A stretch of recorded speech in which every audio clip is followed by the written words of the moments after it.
Pronto, essa aula já está sendo gravada, registrando aqui a presença da Alessandra Duarte, do aluno direito convidado aqui, que eu não sei quem é, mas não tem problema. Ana Carolina Cantarucci, Ana Júlia Pontes, Angélica Lindo, Beatriz Franchini, Bruna Mafra, Carlos Lucas do Nascimento, Caroline Xavier, Denilson Primo, Edilene Lima, Ellen Oliveira, Franciele, Gabriel Bueno, Gabriel Ferrari, Gabriela Farias, Giovana Fiorotto, Glaucia Bernegossi, Guilherme Giassi, Iago Mantoan, Inara, Iris Maria, Isabela Fernandes, Jane, também está aqui com a gente. João Paulo Macedo, Josué Romanzotti, Leonice, Letícia Stelkberg, Lívia Miquelin, Lucas Lemos, Marcelo Barbosa, Márcio Barbosa, Maria Eduarda Pérez, Nicole Cipolla, Paulo Feitosa, Rafael Vieira, Rafaela, Renata Tayara, Thalita Dias, Tamires Santana, Tainá Corte, Tuane e Ivete Carolina. São 47 pessoas e está entrando cada vez mais gente. Vamos lá, então. Vamos fazer o seguinte. Esse modelo aqui do Teams, ele não possibilita o chat. Então, as perguntas, qualquer intervenção vai ter que ser feita via microfone. Então, o que vocês vão fazer? Tá com alguma dúvida, alguma coisa nesse sentido, vocês ativam o microfone e pode chamar. Professor, eu paro, você faz a pergunta e a gente responde sem pressa, com tranquilidade, podem ficar tranquilos que eu vou responder a todos, tá? Sem distinção nenhuma. Então, só ativa o microfone, fala, professor, eu paro, você faz a pergunta via microfone para esclarecer a dúvida. Se alguém não tiver o microfone, ou tiver com problema no microfone, não tem problema, você pode me mandar também pelo WhatsApp aqui, pelo grupo que nós temos. Eu tenho 2 grupos com vocês, na verdade. Um grupo só do pessoal do direito, que é o direito noturno, onde eu fui inserido, e também o do ADM Contábeis, primeiro semestre, no qual eu também estou fazendo parte desse grupo também, onde estão os alunos de Ciências Contábeis e de Administração. Então, eu estou nesses 2 grupos aqui participando, então, se vocês tiverem alguma dúvida, podem me mandar no particular, ativem meu nome aí, me manda no particular, que eu registro aqui a pergunta também. Professor, boa noite, estou assistindo a videoaula, mas não consigo me manifestar pelo microfone, por meu estar queimado. É a Tainá Corte. Tainá, tem problema, pode fazer aqui pelo WhatsApp, que eu também esclareço a dúvida, tá? Boa noite, professor Wesley. Estou aqui na casa da Carolina. Wesley está positivo? Wesley tá na casa da Carolina, também registrado aqui também, tá? Vou pedir só que não mandem áudio no WhatsApp, porque daí eu não consigo abrir o áudio. Me mandem perguntas por escrito, tá bom? Assim fica mais fácil de eu conseguir ler e responder para vocês durante a aula, tá? E às vezes eu demorar um pouquinho, mas pode ficar tranquilo que eu vou responder na aula aqui todas as perguntas. Meu WhatsApp tá aberto aqui juntamente com a aula, tá bom? Sem problema, não precisa se desculpar não, viu, Wesley? Vamos lá, tô só ativando aqui o PowerPoint para que eu compartilhe com vocês aqui o PowerPoint. Antes da gente começar, espero que todos estejam bem, passando por esse momento muito diferente na vida de todos, com essa quarentena. Se você ainda não ficou louco com a quarentena, você tá seguindo todas as normativas e o que deve ser feito, então, porque a grande maioria das pessoas já estão completamente piradas com esse momento de quarentena. Afinal, ficar em casa é gostoso, mas também até a página 2, né? Chega uma hora que você não tem nem mais o que fazer dentro de casa e aproveitem esse momento, então, para vocês colocarem os estudos em dia, ficarem perto da família. E é um momento, ele vai passar e vai passar logo, tá? Não vai demorar tanto também para passar esse momento, que ele é passageiro, tá? Outra coisa, vamos lá, em ordem, devagar, com calma. Vocês abriram o AVA, viram lá o trabalho que eu coloquei lá para vocês? Pode abrir o microfone quem quiser falar. Eu também, gente. Só um momento. Ai, não, amiga. Cada casa não do filho.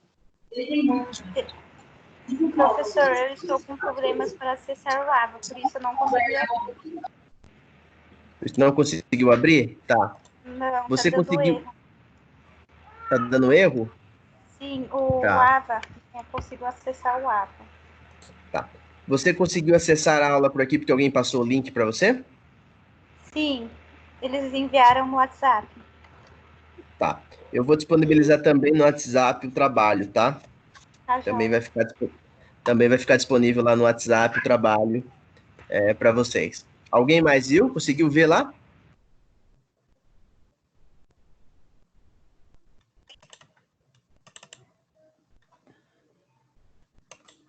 Professor, aonde que a gente localiza esse trabalho no AVA?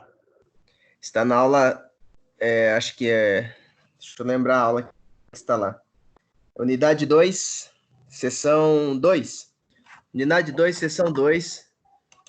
Está lá o trabalho. Se não me engano, está na pré-aula.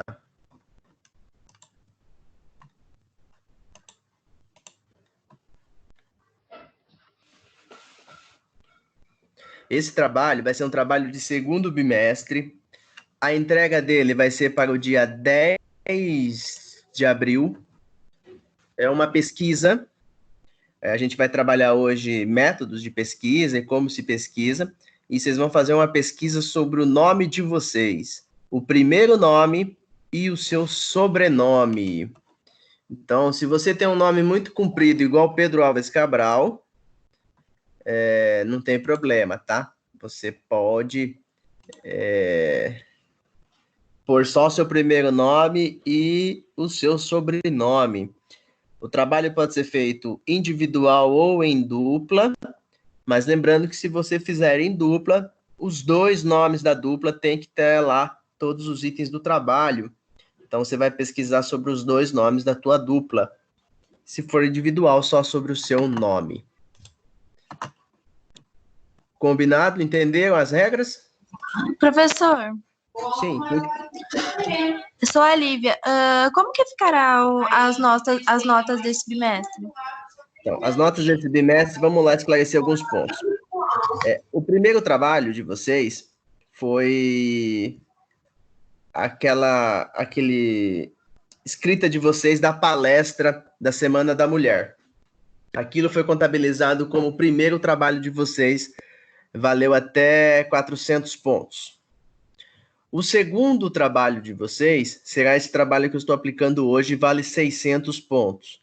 Então, a somatória dos dois, nota de trabalho do primeiro bimestre, é até 1.000 pontos. Então, a somatória dos dois vai dar os 1.000 pontos, tá? Prova. A princípio, a suspensão das aulas está até o dia 13 de abril.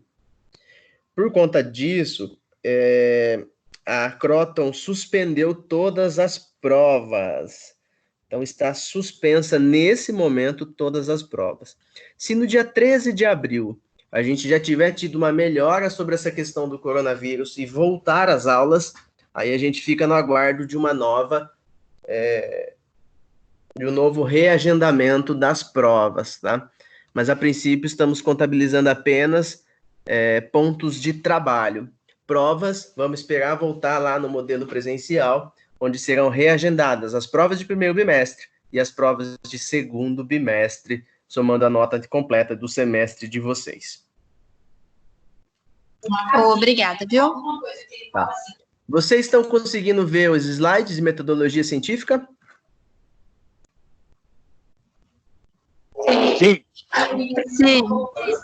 Beleza?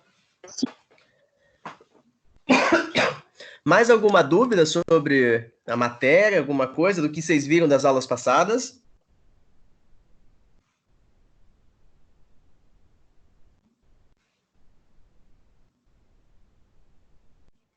O silêncio quer dizer que não tem dúvidas? Qual foi a pergunta, professor? Existe alguma dúvida sobre as videoaulas colocadas lá no sistema? Não. Não? Carolina? Não, beleza. Professor, o trabalho está na unidade 2, você falou? Seção 2, Isso. Se não me engano, unidade 2, seção 2. Aqui aparece web aula, atividade diagnóstica, eu não estou abrindo. E atividade de aprendizagem, é um desses dois? Não, está escrito trabalho segundo bimestre. Para quem não estiver conseguindo acessar, eu vou mandar no grupo do PowerPoint da galera de direito. O pessoal do direito e contabilidade, fica tranquilo que eu também vou mandar no WhatsApp o arquivo de PowerPoint, tá? Tá, porque aqui, pelo menos para o meu aqui, não está aparecendo, não tem esse ícone chamado trabalho na seção da unidade. Olha a seção 3. Tá, deixa eu ver.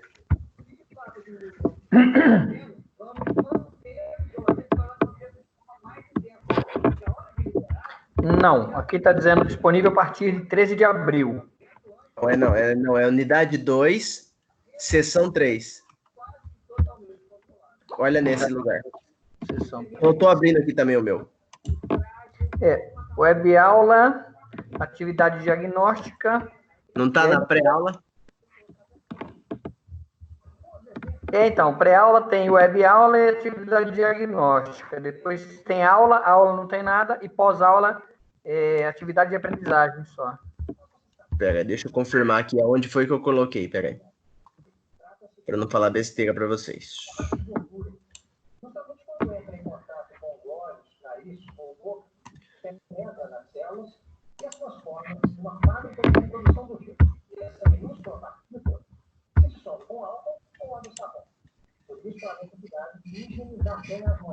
Os cientistas já descobriram que o coronavírus se mantém no frio e em ambientes úmidos. O perigo não está só quando uma pessoa contaminada tosse, espirra ou fala emitindo gotículas, mas também quando elas caem. Alguns estudos mostram que o vírus pode resistir por até 2 dias no ar. Já no plástico, por até 3. No papelão são 24 horas. Olha, eu não sei o que eu fiz aqui. Alguns alunos conseguiram ver, outros não. Eu vou recolocar, depois dessa aula, eu já recoloco o trabalho lá para vocês, tá? Tá bom. Vou colocar na unidade 2, seção 2. Ok. Ok? Ok. Vamos lá, então, começando a aula de hoje. Metodologia científica. Tá todo mundo vendo o slide de metodologia científica? Sim. Beleza. Sim, tranquilo. Estou conseguindo. Tá, vamos lá. Metodologia científica. Alguém falou que não está conseguindo ver? Isso, agora apareceu. Apareceu? Beleza. Ó, já foi colocado nos 2 grupos o trabalho de metodologia científica, tá bom? O pessoal que está nos grupos aqui do direito e das ciências contábeis e administração também estão lá. Ok. Vamos lá, metodologia científica. Lembrando o seguinte, essa aula é gravada, depois eu posto no canal do YouTube e compartilho dentro do AVA também a aula gravada, tá? Vamos lá. O processo de pesquisa como uma das ferramentas de produção do conhecimento.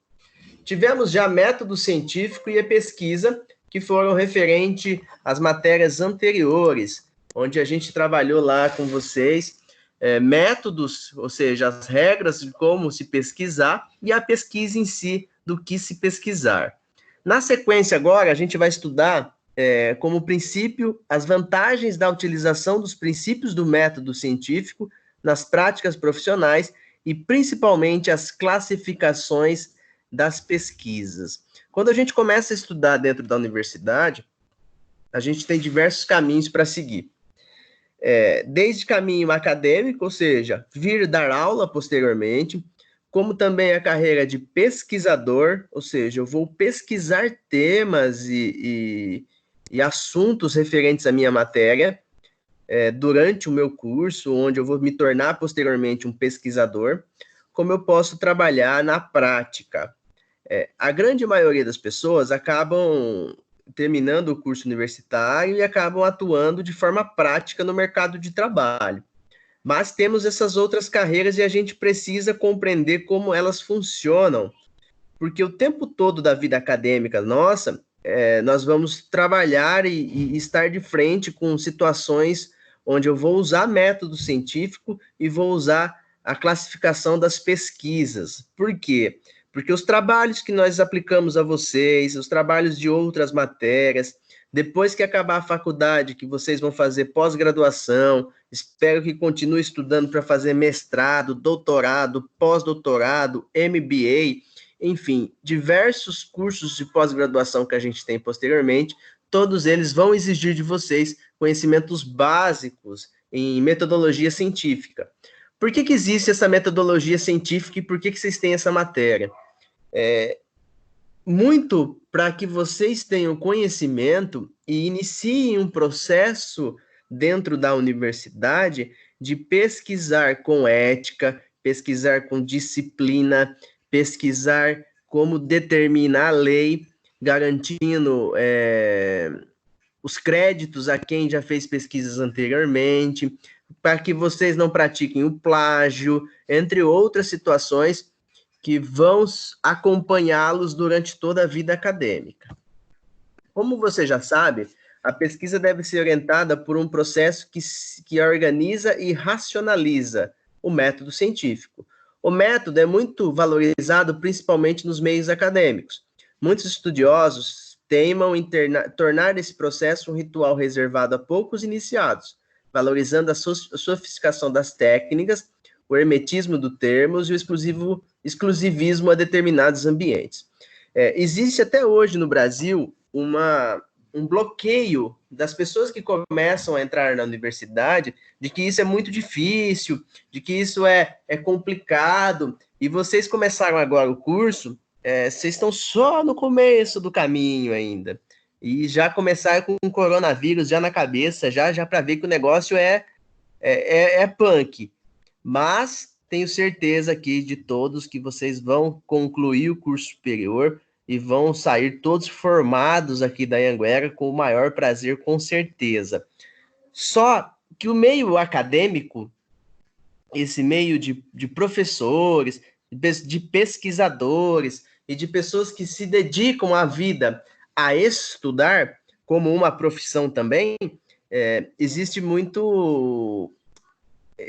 como eu vou dizer, existe muito um processo, um ritual reservado, eles tentam dificultar ao máximo essa entrada, só que é muito simples, muito tranquilo, porque são regras, e seguindo as regras vocês vão conseguir fazer qualquer tipo de pesquisa.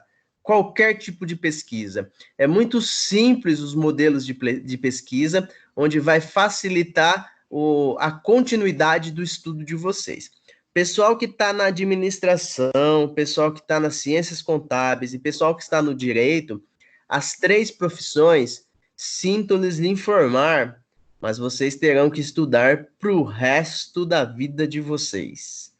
Não sei se vocês já estavam pensando nisso ou não, mas agora é estudar para o resto da vida de vocês, porque tanto o direito, como a administração e como as ciências contábeis, elas são determinadas por muitas legislações, por muitas leis, que vão sendo alteradas no decorrer do tempo e fazem com que o profissional que não se atualiza, ele fica parado no tempo e não consegue trabalhar.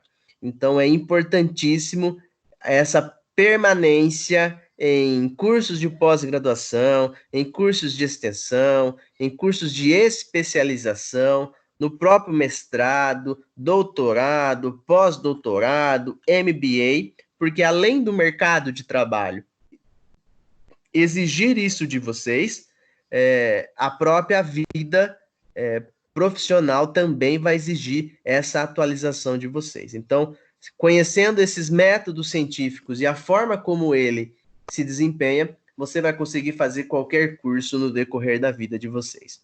Tranquilo até aqui? Todo mundo está ouvindo? Sim. Sim. Tô me sentindo aquele programa do Silvio Santos. Quer trocar uma bola por um carro? Sim! Vamos lá, vamos seguindo.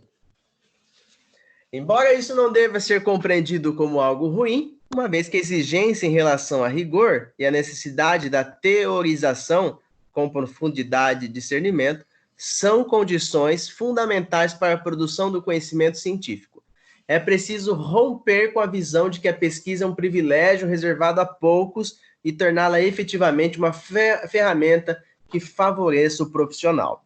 Infelizmente, no Brasil, a gente tem uma visão de pesquisador, de pesquisa científica, aquelas pessoas que ficam todas aparamentadas, com roupa branca, com máscara, parecendo que vai enfrentar o Covid, com óculos, e esses são os pesquisadores. Muito pelo contrário. Pesquisador tem pesquisador em todas as áreas acadêmicas, em todas as áreas de conhecimento. E tirem esse estereótipo de pessoas que pesquisam, ficam dentro de uma sala fechada. Nós estamos num curso que é um curso de humanas, e cursos de humanas, eles têm métodos científicos diferenciados, porque nós estudamos os seres humanos, e não seres humanos na questão de saúde, mas seres humanos na questão do pensamento e de como é o seu comportamento perante a sociedade. Portanto, essa também é uma carreira que você vai abrir as portas para você com o curso superior, que é se tornar um pesquisador, pesquisar sobre determinados temas. Afinal, o que a gente tem hoje na sociedade, muito das nossas evoluções científicas, as nossas evoluções do material que a gente usa, partiu de pesquisadores. Então, desde a forma, o método e como vocês estudam, antes teve pessoas que estudaram isso e trouxeram esse modelo. Inclusive, esse modelo que a gente tem aqui hoje, esse modelo virtual, também partiu de um pesquisador. Então, é uma vasta carreira aí para se pensar durante o curso de vocês. Se tornar um pesquisador do direito, um pesquisador da administração ou um pesquisador das ciências contábeis. A pesquisa como princípio, segundo Pedro Demo, que é um dos doutrinadores aí do curso de vocês, a dicotomia entre ensino e pesquisa acaba evoluindo para a cisão entre teoria e prática, que é o grande norte de qualquer processo educacional. Não adianta eu ensiná-los a teoria se eu não der a aplicabilidade dessa teoria na prática. Então, todo o curso aqui na Anhanguera, principalmente, ele é um curso superior voltado para prática. Então, tudo que vocês aprenderem aqui na universidade, se não tiver o fundo prático de imediato, ela serve de base para que você utilize isso na prática. Então, todos nós professores somos professores que atuamos na prática. Isso é o norte da própria universidade. A Anhanguera tem esse perfil de prepará-los para a prática. Então, todos os estudos, todos os profissionais que estão envolvidos nesse ensino dos nossos alunos têm relação direta com a prática. Isso reflete, quando eu trato teoria e prática, reflete em práticas e abordagens equivocadas, uma vez que definem caber somente ao pesquisador o papel de pensar, descobrir, sistematizar e produzir conhecimento, quando a defesa deve ser justamente de transformar esse conhecimento que eu tenho da pesquisa para que mude algo na prática. Então, o aluno que vai pesquisar, ele precisa produzir pesquisa acadêmica que tenha finalidade na prática. Afinal, pesquisar algo que você não vai atuar na prática pode ser, além de frustrante o ensino, a educação e a pesquisa sua, pode não servir para nada. E o que se busca na universidade é que as pesquisas tenham fundamento na prática das pessoas. Seja para mudar um comportamento, seja para mudar o método de como se enxerga as coisas, de como se evolui as coisas, ou até mesmo o que a gente está passando agora, descobrir a cura de uma doença, a criação de uma vacina, enfim. Eu preciso que a minha pesquisa seja voltada para algo que transforme a vida das pessoas. Então, a pesquisa, ela precisa ter esse princípio que vai mudar a vida das pessoas, ou vai mudar o trabalho das pessoas, ou vai mudar a própria profissão das pessoas.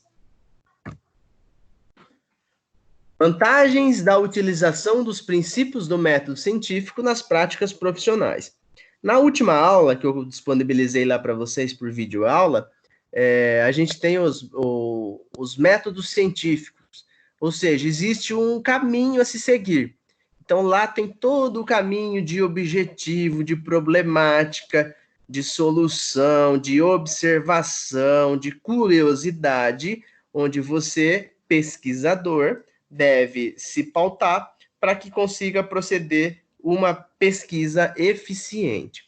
Uma questão fundamental e que se perpassa pelo processo de pesquisa é de que mesmo a pesquisa que pretenda tratar de questões práticas não poderá fazê-lo sem utilizar-se da teoria. Você pode até argumentar que os assuntos que pretende estudar é exclusivo do seu ambiente de trabalho, porém, imagine que o problema existente em seu ambiente de trabalho esteja associado ao relacionamento entre funcionários.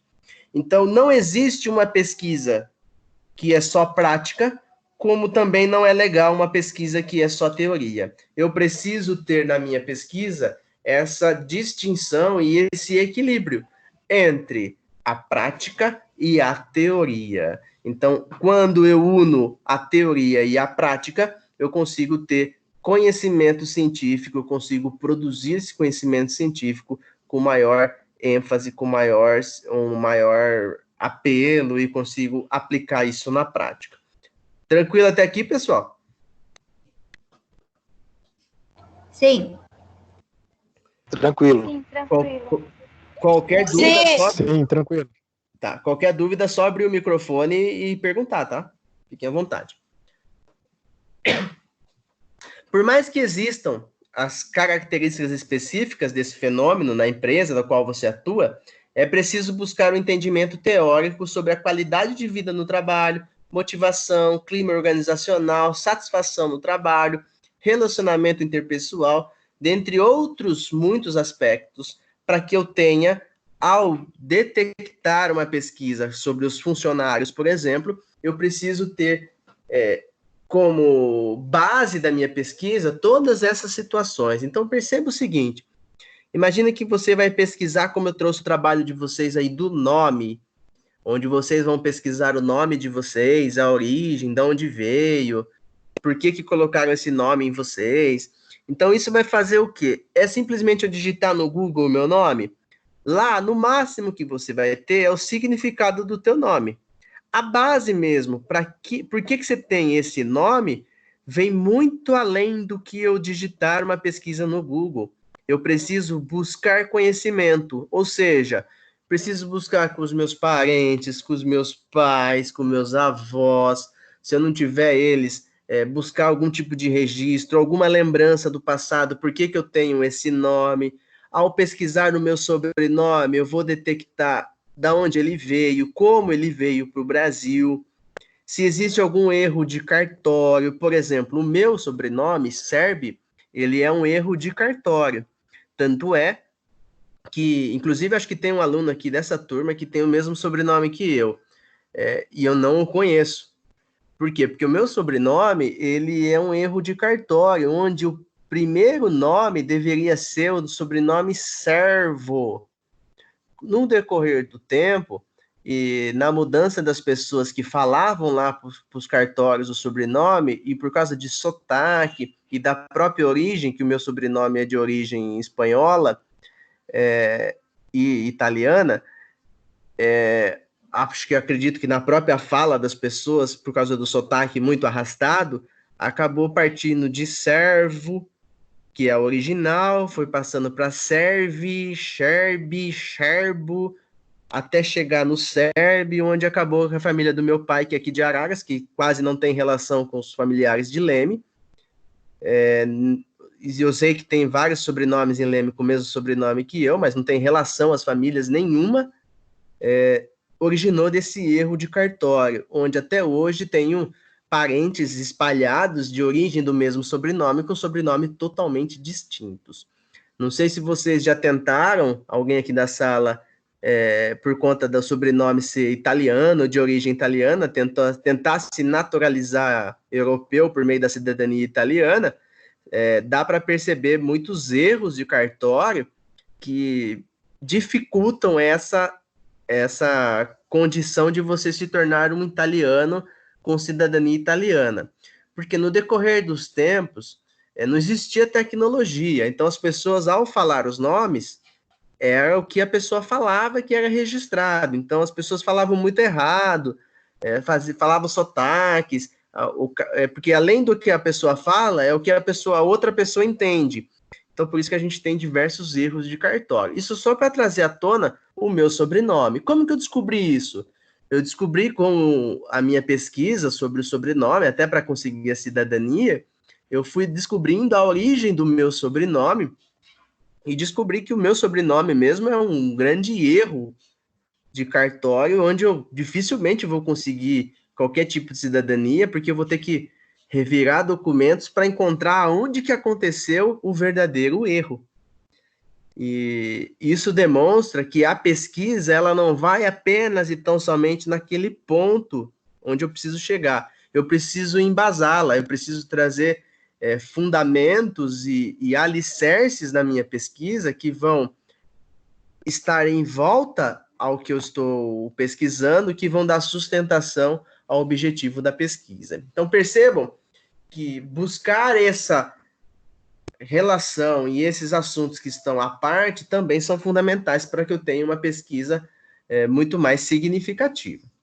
Então, por outro lado, além dessa teoria, onde a teoria eu lanço luzes sobre a prática, ou seja, ilumina, esclarece a realidade para que possamos compreender seu funcionamento, eu tenho, por outro lado, a prática, que permite resignar a teoria ou mesmo transformá-la a teoria existente em novas teorias, uma vez que a realidade é dinâmica e as respostas construídas por meio da ciência também serão transitórias por serem adequadas ao momento histórico em que foram construídas.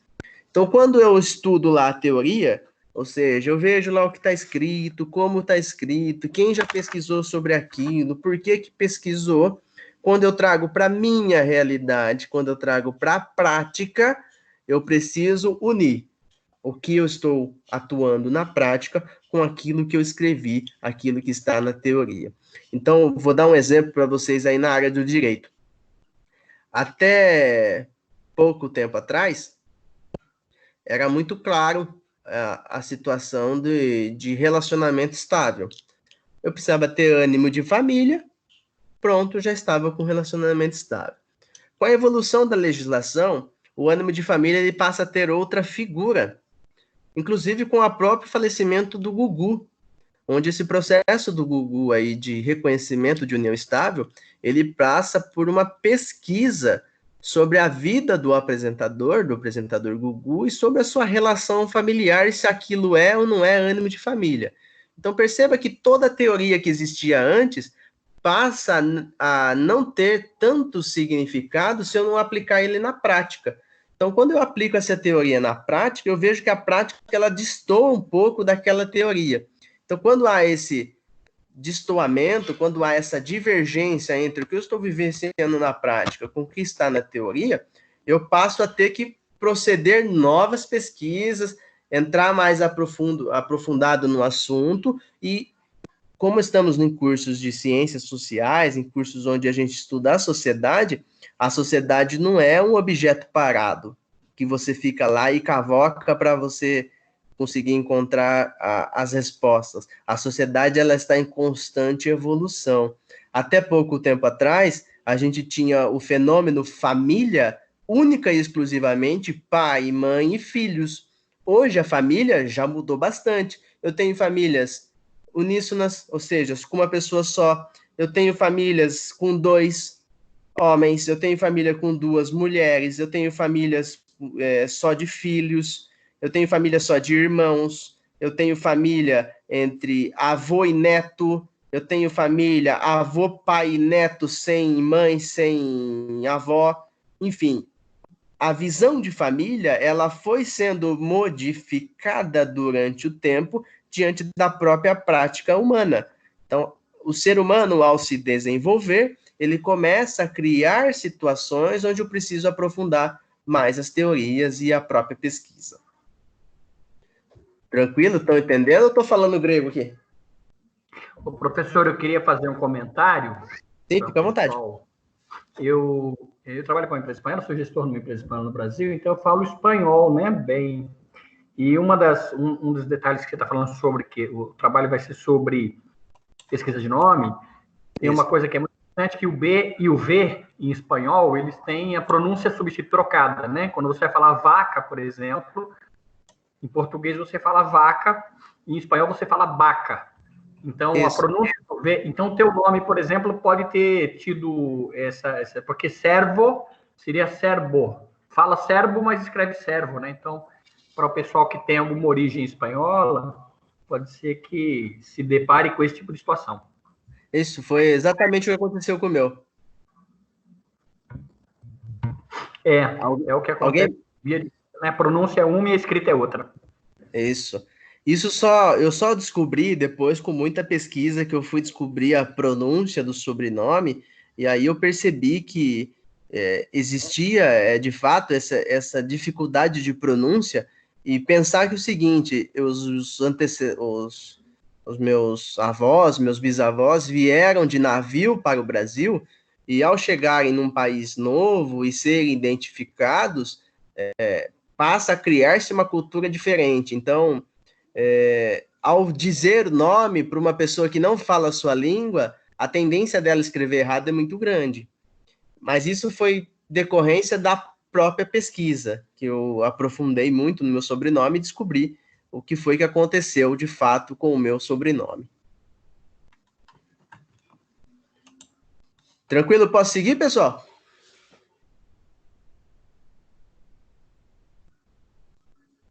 Sim. Muito bem, estamos agora com 54 alunos no momento. Tá? Sejam todos bem-vindos aqui.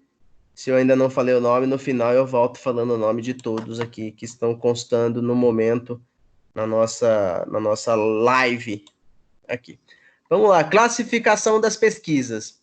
Um item muito importante, eu preciso classificar... Opa, desculpa, voltou para o começo aqui, ó. Vou voltar aqui de onde eu parei. A classificação das pesquisas. Existem várias classificações para pesquisas, conforme estudos e propostas de diferentes autores de metodologia científica. Portanto, podemos encontrar autores que defendem uma classificação mais moderada, que é o caso do Ruiz, e outros pesquisas mais aprofundadas, que é o caso do Servo e do Bervian, que possivelmente esse Servo deve ser meu parente, inclusive, por conta do sobrenome aqui, ó, que classificam pesquisas em bibliografia descritiva e experimental. A gente tem diversas classificações. O que é predominante é essa classificação aqui. A gente tem 3 tipos de pesquisa: pesquisa exploratória, pesquisa descritiva e pesquisa explicativa. A pesquisa exploratória são pesquisas que visam aprimorar ideias sobre algum assunto, objetivando criar maior familiaridade com o problema. Na maioria das vezes, assumem a forma de pesquisa bibliográfica ou estudo de caso. Então, a pesquisa exploratória é uma pesquisa que explora, ela é mais explorativa, ou seja, ela vem de uma ideia central e ela vai tentando se aprofundar com o tempo. Outro tipo de pesquisa é a pesquisa descritiva, que são pesquisas que visam descrever as características de determinada população ou fenômeno, ou descobrir a existência de associação entre variáveis. Então, a pesquisa descritiva, ela traz mais uma visão descritiva, ou seja, mais uma visão de descrever determinadas características. Então, na área de ciências humanas, nós vamos descrever a população que eu estou pesquisando, o fenômeno que eu estou pesquisando, enfim, as situações todas de forma mais detalhada, trazendo descrição do que eu estou pesquisando. A outra tipo de pesquisa é a pesquisa explicativa, que são pesquisas que visam aprofundar o entendimento da realidade, explicando a razão das coisas. Nem sempre é possível aplicar esse tipo de pesquisa em ciências sociais por valer-se quase que exclusivamente do método experimental. Então, a pesquisa explicativa, ao contrário da descritiva e da exploratória, ela vem explicar determinadas situações, explicando a razão das coisas, aprofundando esse entendimento de realidade de maneira mais enfática. Além disso, nós temos alguns procedimentos técnicos para serem utilizados nas pesquisas. São vários procedimentos, eu vou passar um por um. Então, se atentem a eles, porque são geralmente o que costuma cair nas nossas provas e tudo mais, são esses procedimentos técnicos, saber diferenciar um para cada um. Combinado? Todo mundo me ouvindo? Sim. Sim. Muito bem. Vamos lá, então. Pesquisa bibliográfica. São pesquisas desenvolvidas com base em material já elaborado, sistematizado, tais como livros, artigos científicos, pesquisas já elaboradas e publicadas. Todos os estudos exigem esse tipo de trabalho, porém, existem pesquisas que são realizadas somente a partir de fontes bibliográficas. Ela é bastante comum em estudos exploratórios.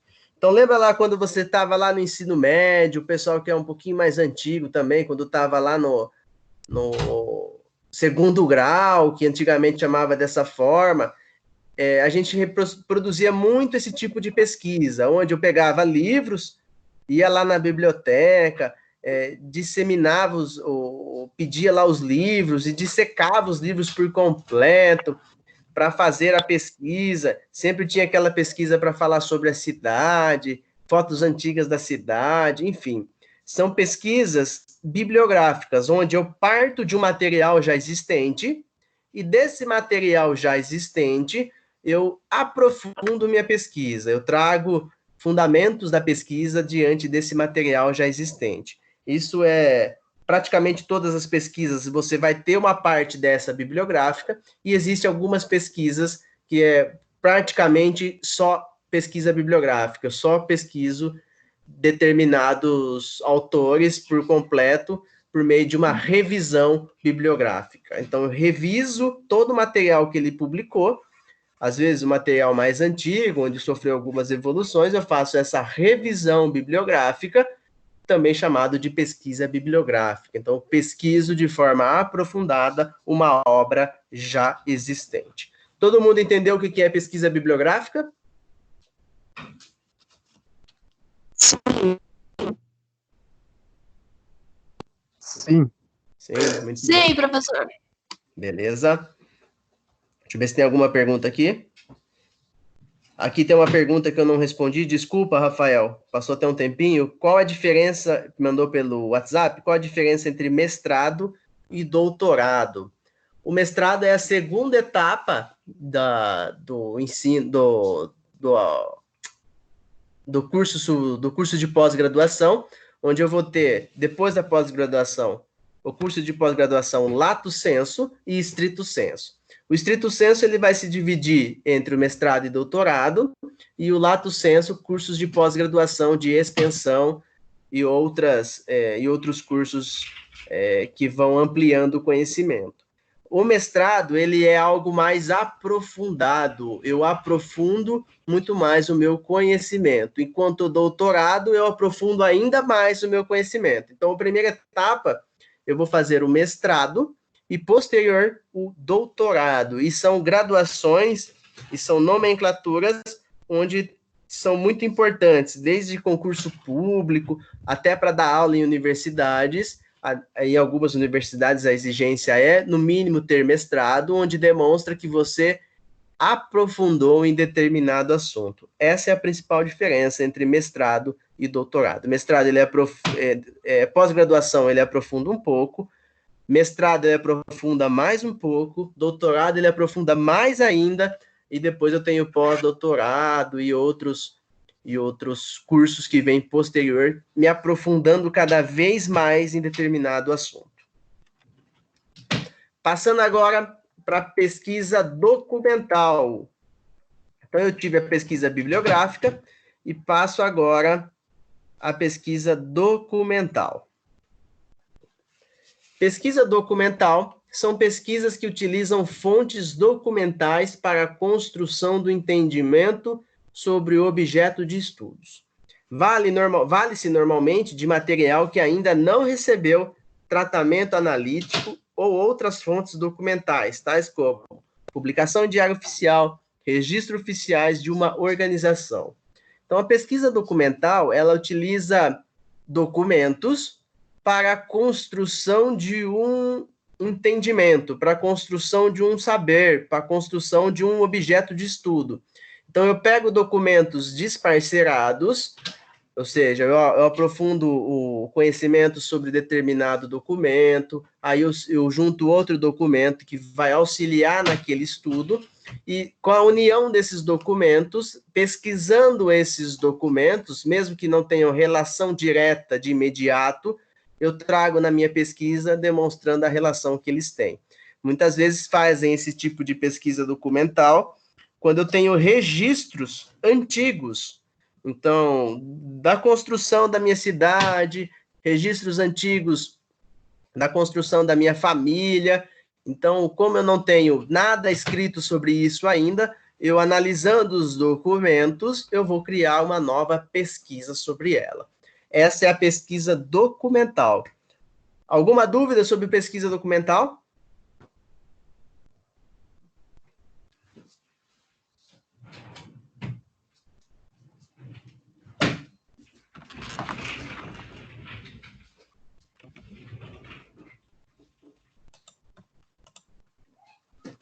Pessoal, alguma dúvida sobre pesquisa documental? Não, nem não. Tá. Tranquilo, professor. Tranquilo? Alguma dúvida, só chamar pelo microfone, tá?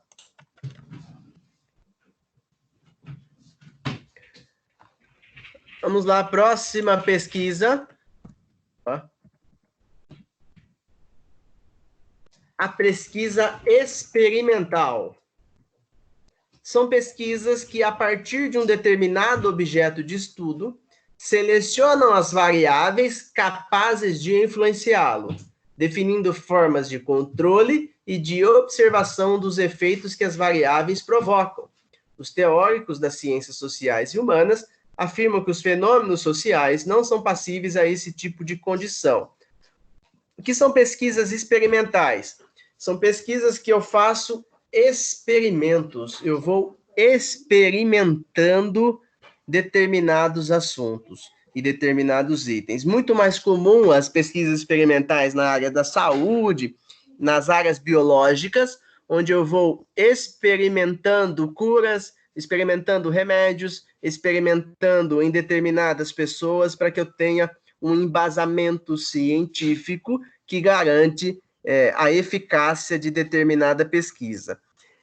A gente está vivenciando isso agora na questão do corona, onde muitos boatos falam de determinados medicamentos que têm efeito, quando, na verdade, não existe essa pesquisa experimental, ou seja, não foi experimentado em um grupo de pessoas, ou um grupo de animais, ou em grupo de determinados materiais que comprovam a eficácia da pesquisa. Então, esse tipo de pesquisa experimental, muito mais comum nessas áreas de ciências biológicas e de saúde, eles tratam com experimento, eles vão experimentando em determinados grupos para ver a eficácia da pesquisa.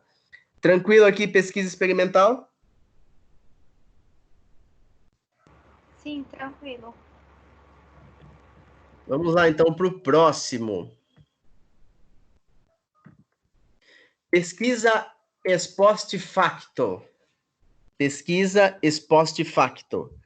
São pesquisas que, à semelhança do que ocorre na pesquisa experimental, buscam estabelecer as relações entre as variáveis e suas consequências sobre o objeto de estudo.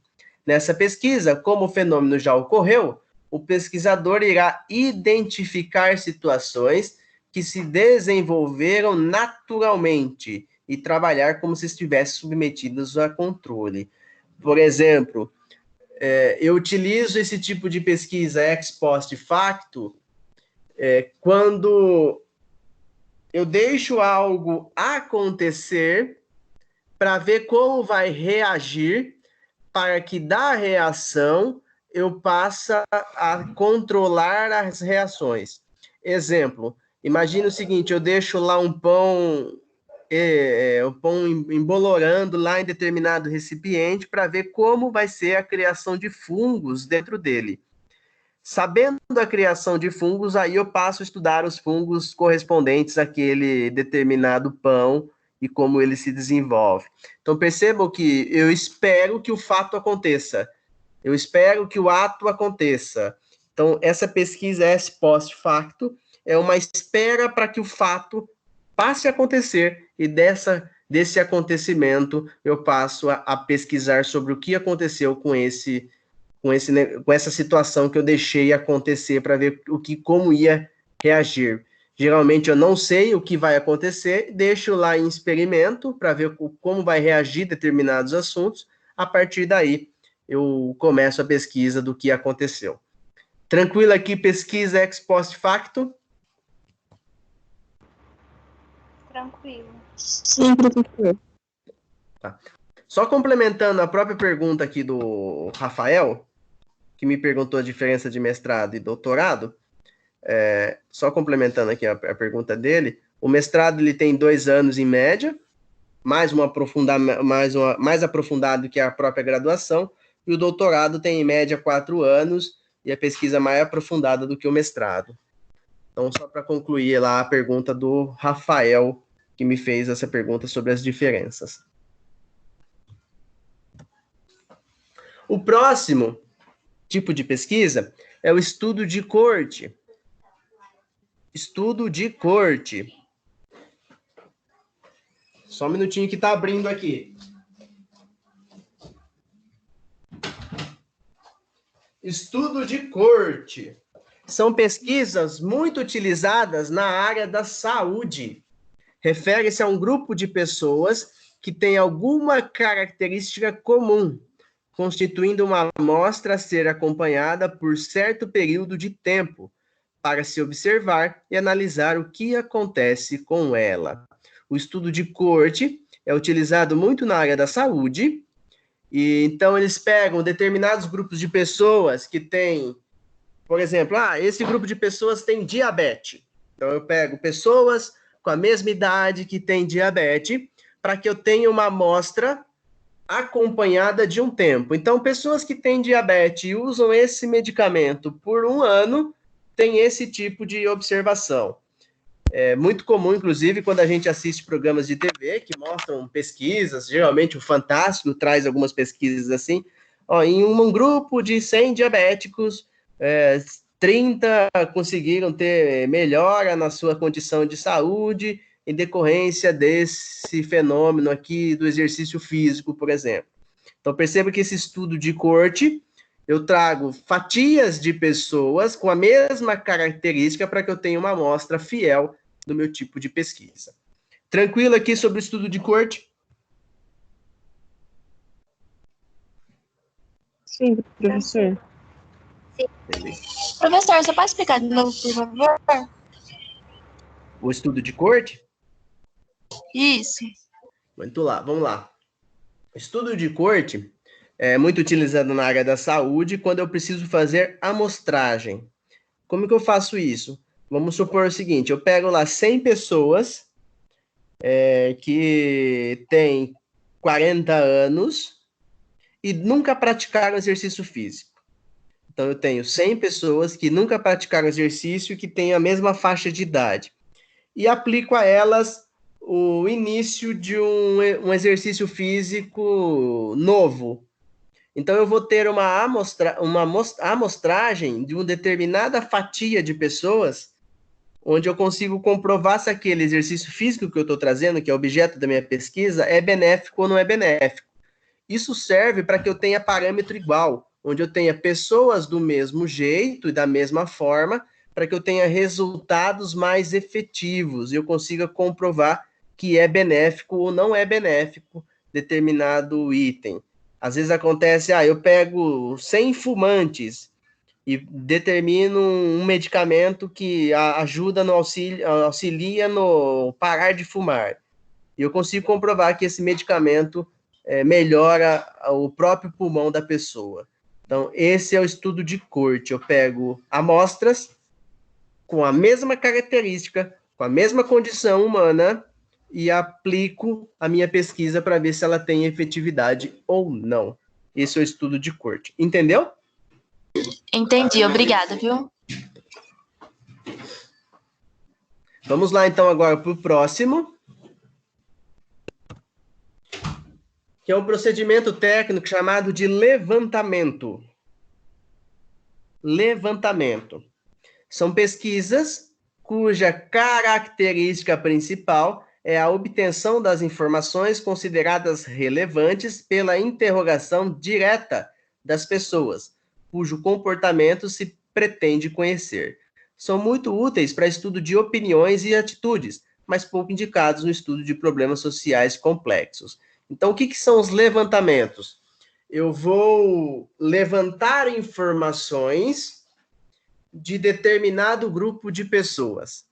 Então, eu pego lá um grupo de pessoas, vamos supor o seguinte, eu vou fazer um levantamento na sala. Então, eu pergunto lá, quem é do direito? Levanto o número de pessoas, eu anoto, olha, 50 pessoas da sala são de direito. Quem é de administração? Vejo lá, tem 40 pessoas que são da administração. Quem é das ciências contábeis? Tem 30 pessoas que são da ciências contábeis. Aí começo a trazer informações desses grupos. Olha, do grupo de direito, mais da metade, 70% são pessoas entre 20 e 40 anos. Então, por levantamento, eu vou trazendo as informações para que eu consiga ter procedimento técnico para iniciar a pesquisa. Isso é o levantamento. Entenderam? Sim. Professor, não muito. Você pode definir melhor para mim? Claro, vamos lá. Levantamento. Levantamento é o que eu levanto de dados, ou seja, o que eu questiono para que eu tenha uma base de dados para iniciar a pesquisa, por exemplo, ou para concluir uma pesquisa. Então, eu vou lá, entro na sala de direito, na sala nossa de metodologia científica, e começo a perguntar para cada aluno, olha, qual é a sua cidade, qual é a sua idade, e por que você escolheu o curso que escolheu? O que eu estou fazendo? Eu estou levantando dados, eu estou fazendo um levantamento. Isso serve para pesquisa, para que eu possa, no processo de pesquisa, determinar aonde está a aplicação do meu objetivo. Então, por exemplo, lá eu tenho de 100 alunos, eu tenho 70 que são de Leme, 20 que são de Pirassununga e 10 que são de Araras. Então, perceba que ao fazer o levantamento, eu consigo determinar quem são os de Leme.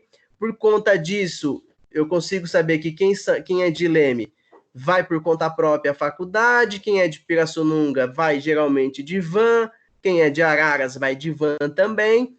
Então, eu consigo, por levantamento, determinar as minhas condições da pesquisa. Entendeu? Não, entendi. Agora ficou claro. Obrigada. De nada. Alguém mais? Alguma dúvida?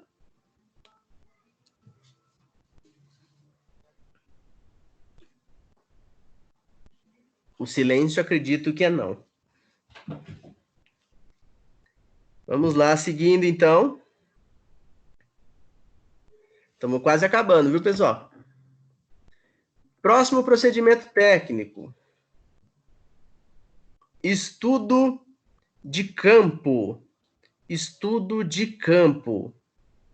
Estudo de campo são pesquisas que focam em uma comunidade, sendo desenvolvidas por meio da observação direta das atividades do grupo estudado e realização de entrevista com informantes. O estudo de campo é a gente sair da onde a gente está pesquisando e ir até o campo de fato para pesquisar. Então, vamos supor o seguinte: preciso pesquisar o bairro lá da Cachoeira de Emas. Lá onde fica a Cachoeira de Emas, eu sei que moram pessoas lá, eu preciso estudar aquelas pessoas. O que eu faço? Eu preciso ir até lá. Quando eu vou até lá, eu chego mais perto da minha observação, é uma observação muito mais direta desse grupo a ser estudado, e começo a observar de lá quais são os comportamentos, que horas eles saem para trabalhar, aonde eles vão trabalhar, que hora que eles voltam. Então, eu só consigo observar isso se eu for até o campo de estudo, ou seja, eu vou até o local e faço essa análise de campo. Por isso que é chamado de estudo de campo. Entenderam o estudo de campo? Oi, pode perguntar. Estudo de campo e levantamento não é meio redundante? Me parece que as duas coisas são iguais ou muito parecidas. Um seria muito similar ao outro, não é isso? Levantamento é o que você deu, o tópico anterior a esse, não é? Sim, a diferença do levantamento para o estudo de campo é que o levantamento eu posso escolher informações diversas aonde eu tiver. Eu posso fazer um levantamento de onde eu estou aqui, por exemplo. Eu posso soltar aqui no grupo nosso, aqui onde vocês estão assistindo a aula, perguntando quem está conseguindo me ouvir. Isso é um levantamento. Agora, tá esclarecido. Perfeito. Agora, se eu precisar que a minha pesquisa, eu tenha que ir até a casa de vocês para saber se vocês estão conseguindo me ouvir ou não, aí se torna um estudo de campo, onde eu preciso ir até o local para estudar, entendeu? Perfeito. Beleza, alguma dúvida mais? Não, tá tranquilo. Vamos lá, então, para o próximo procedimento técnico de pesquisa, estudo de caso. Estudo de caso. Estudo de caso são pesquisas que visam analisar exaustivamente uma situação dentro do seu contexto real. O objetivo desse tipo de pesquisa é o detalhamento de um ou poucos objetos que tenham as mesmas características com vistas a serem considerados como um caso.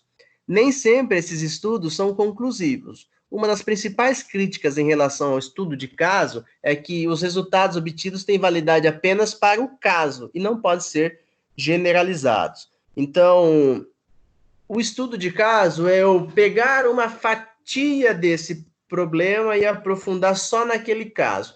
Vamos trazer um exemplo aqui. Aqui hoje a gente está com 53 pessoas no momento acompanhando essa videoaula que a gente está fazendo aqui. Desses 53, todos estão possivelmente me ouvindo e conseguindo me acompanhar. E a gente tem outros casos que não estão acontecendo. Então, eu pego alguém que não conseguiu acessar e vou lá estudar só porque ele não conseguiu acessar. Então, eu olho lá, o computador está conectado à internet? Está conectado. Tem todos os programas? Tem. Ah, mas está com problema na plataforma. Então, o estudo de caso, eu vou estudar com especificidade aquela determinada pessoa. Isso é estudo de caso. Qual que é a crítica disso? O resultado que dá essa pesquisa pode ser que eu não consiga aplicar a todos de maneira geral. Eu consigo aplicar aquele caso que eu estou estudando. Mas existe essa possibilidade de uma pesquisa relatar um estudo de caso. Entenderam? Sim. Sim. Um exemplo, inclusive, de estudo de caso, na área do direito, se vocês assistirem lá o Netflix, tem uma série que chama, acho que não sei o que, Criminais, que mostram as histórias dos principais crimes do Brasil, por capítulos. Então, o capítulo 1 é o Maníaco do Parque, o outro é o terrorista do interior, enfim, a gente tem diversos crimes. O que são isso? São estudos de caso, onde eu estudo com aprofundamento aquele determinado caso. Inclusive, chama investigação criminal, lembrei o nome. Investigação criminal. Eu já assisti quase todos que estão lá. É bem interessante, mostra a investigação completa dos casos mais famosos que a gente tem no Brasil. Tem os casos da Suzane von Richthofen, do caso dos Nardoni, o caso aí do maníaco do parque. Isso são estudos de caso, onde eu aprofundo um determinado caso e vou com ele até o final para esclarecer todos os pontos e pesquisar sobre aquele caso. A próxima que a gente tem, procedimento técnico, é chamado de pesquisa-ação. Pesquisa-ação, separados, tá? São pesquisas que exigem o envolvimento do pesquisador e do grupo envolvido no problema investigado, com vistas à resolução de um problema coletivo. Esse tipo de pesquisa é objeto de muitas críticas, uma vez que afirma não ser possível a objetividade requerida aos estudos científicos, por causa do envolvimento do pesquisador como partícipe do processo. A pesquisação, o próprio pesquisador faz parte também da pesquisa. Então, o pesquisador, ele tem que participar dentro do grupo que ele está pesquisando para que a pesquisa aconteça. Então, o pesquisa-ação, o próprio pesquisador, ele faz parte também do objeto a ser pesquisado. E a grande crítica é que quando o pesquisador não está de fora e ele participa do processo, ele tende a ter opiniões tendenciosas sobre a pesquisa. Entenderam a pesquisação?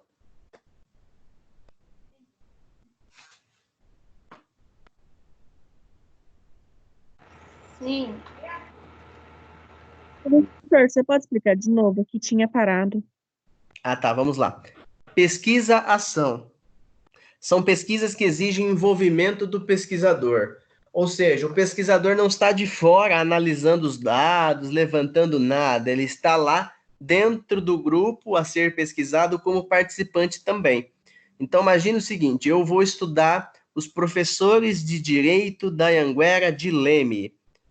Só que para eu estudar todos os professores de Direito da Anhanguera de Leme, eu preciso também me incluir. Afinal, eu também sou professor de Direito da Anhanguera de Leme. Quando eu também sou objeto da pesquisa, eu passo a ser uma pesquisação, onde o próprio pesquisador, que sou eu, sou partícipe também do processo. Isso gera crítica porque eu, por estar dentro do processo da própria pesquisa, eu posso direcionar os dados, eu posso dar uma resposta que vai favorecer a minha própria pesquisa. Entendeu o que é pesquisa-ação? Entendi, obrigada.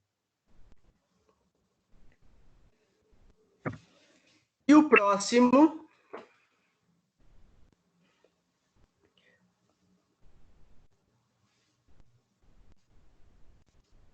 O Josuel, ele pediu aqui para que eu disponibilizasse antes o material por escrito, eu até disponibilizei, eu não sei por que não apareceu no AVA de vocês, mas eu sempre coloco no próprio dia que eu vou fazer a aula, eu coloco a aula antes, tá? Não sei o que aconteceu, inclusive eu coloquei junto com o trabalho a aula. Então, alguns alunos conseguiram acessar, outros não conseguiram, eu vou ver o que aconteceu, tá, Josuel? Mas eu sempre coloco o material antes, para vocês irem acompanhando. Pesquisa participante. Pesquisa participante. São pesquisas muito parecidas com a pesquisa-ação, tanto é que alguns autores utilizam os dois tipos como um único significado. Aqueles que estabelecem diferenças o fazem baseado principalmente na afirmação de que a pesquisa participante tem um cunho transformador, envolvendo a distinção entre ciência popular e ciência dominante. Na prática, mesma coisa. Pesquisa participante é o próprio pesquisador participando da própria pesquisa. A grande maioria, a gente tem essa classificação diferente na doutrina, só que os próprios doutrinadores não conseguem trazer com clareza a distinção entre o pesquisa participante e o pesquisação. Na prática, os dois são muito parecidos. A diferença que eles trazem é de que quando eu estou participando, eu não sou o ator principal na hora de dar a resposta. E quando eu sou pesquisador, é como se eu fosse uma outra pessoa que vou só analisar os dados. Na prática, a gente sabe que alguém que participa da própria pesquisa, ele tende a ser direcionador das respostas. Por conta disso, a pesquisa fica muito vaga e fica difícil de concordar com todos os dados sem que haja um direcionamento das respostas da pesquisa.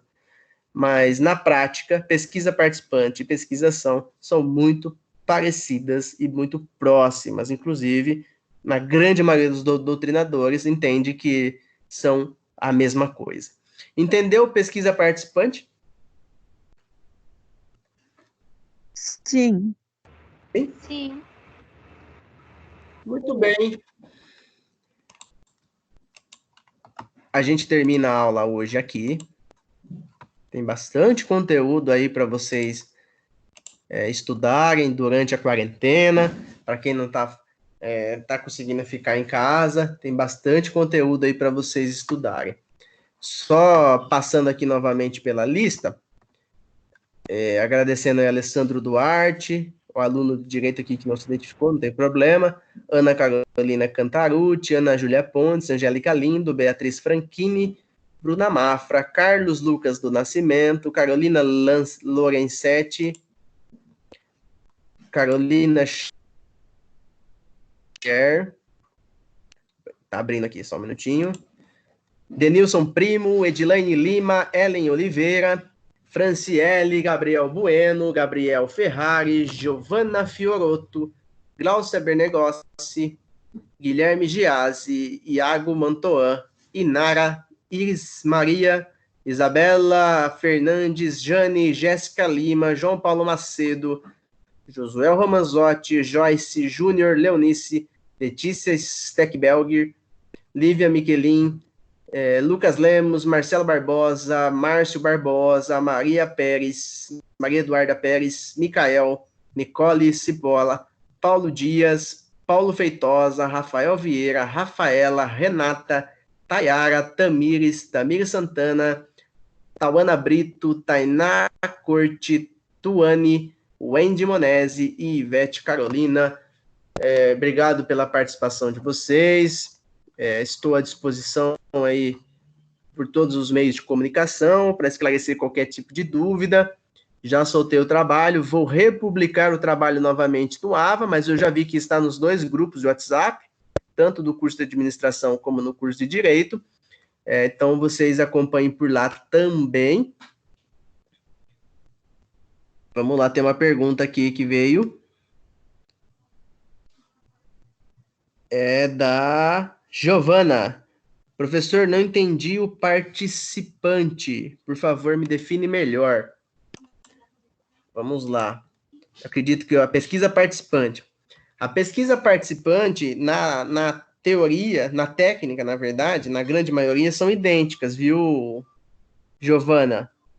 A diferença da pesquisa participante e da pesquisação é que a pesquisa participante ela tem um cunho mais teórico de que, ao ser pesquisado e o pesquisador fazer parte da pesquisa, ele seria parte integrante só do grupo. Então, ele se isola do grupo, dá as informações no grupo, só que ele não leva em consideração com ênfase o que ele respondeu. A resposta dele parte do que o próprio grupo diz.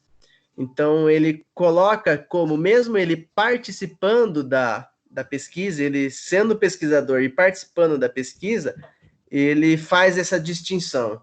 Ele coloca ele dentro do grupo, a informação dele entra junto com o do grupo, sem que ele visualize que a informação é a dele, e ele complementa na pesquisa, não levando e não tendo direcionamento nenhum da resposta que ele mesmo deu. Entendeu, Giovana?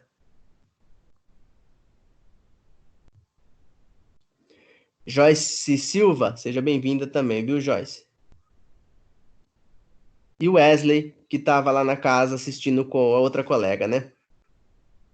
Também sejam bem-vindos, também está registrada a presença de todos vocês.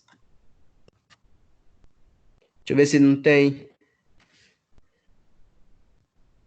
Não tem mais ninguém?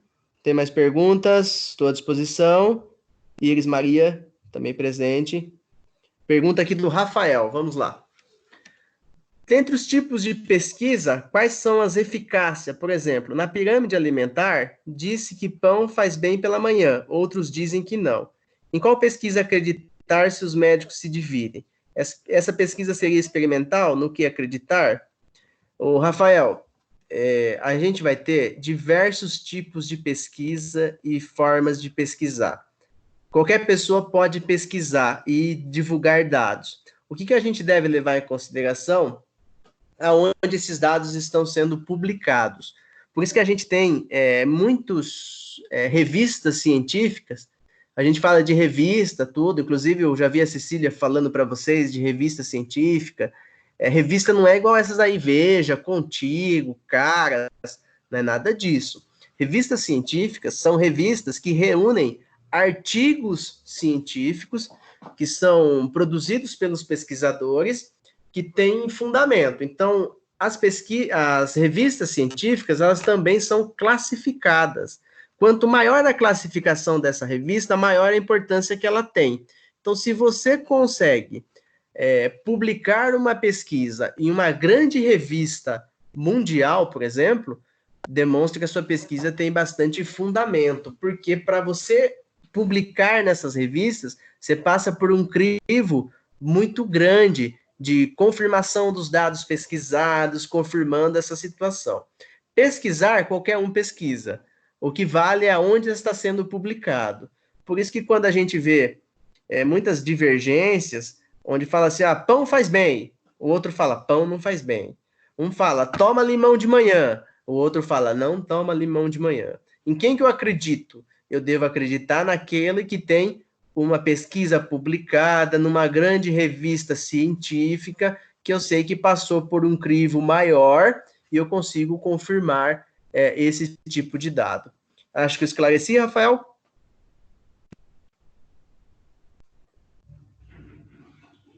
O Rafael me mandou a pergunta aqui pelo grupo do Direito.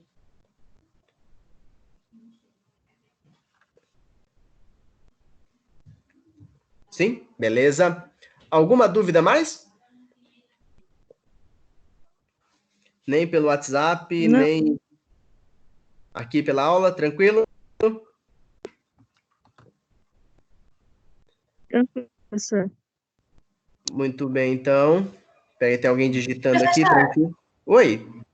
Sobre o trabalho que você pediu sobre a origem dos nomes, as imagens que você pediu seria exatamente do que seria? As imagens que você pediu? As imagens? Peraí. Isso. Deixa eu abrir o trabalho, peraí. Tá.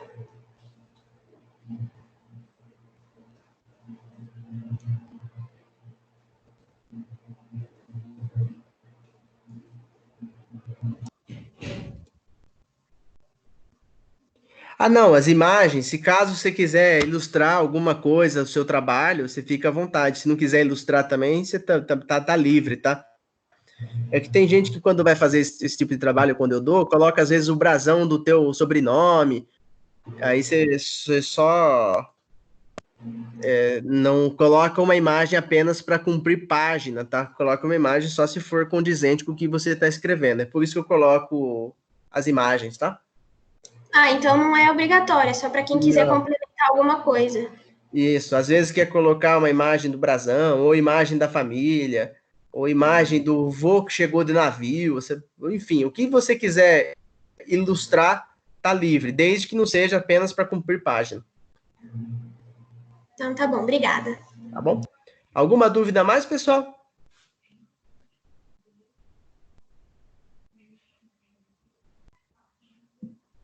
Aqui tem uma pergunta aqui da Joyce sobre o trabalho.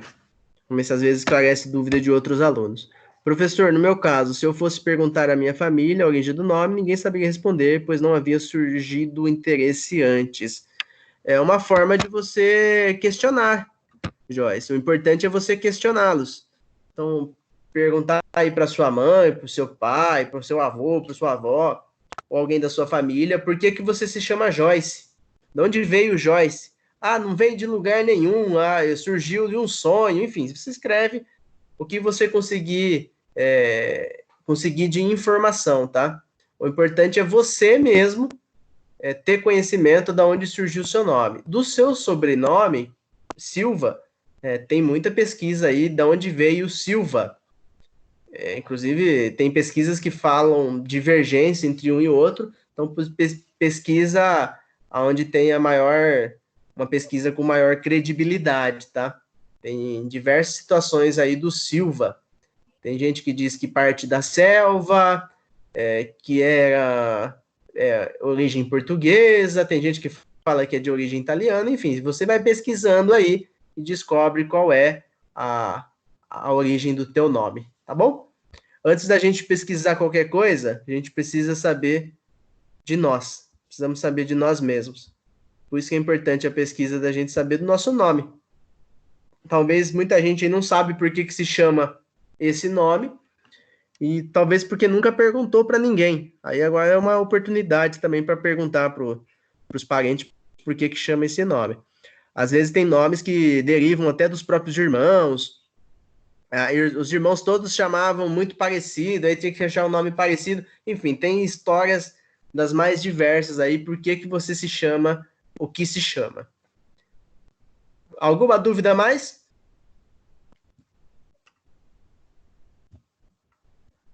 Tranquilo? Beleza, vou encerrando então por aqui. Encerro aqui a transmissão, agradecendo a presença de todos vocês.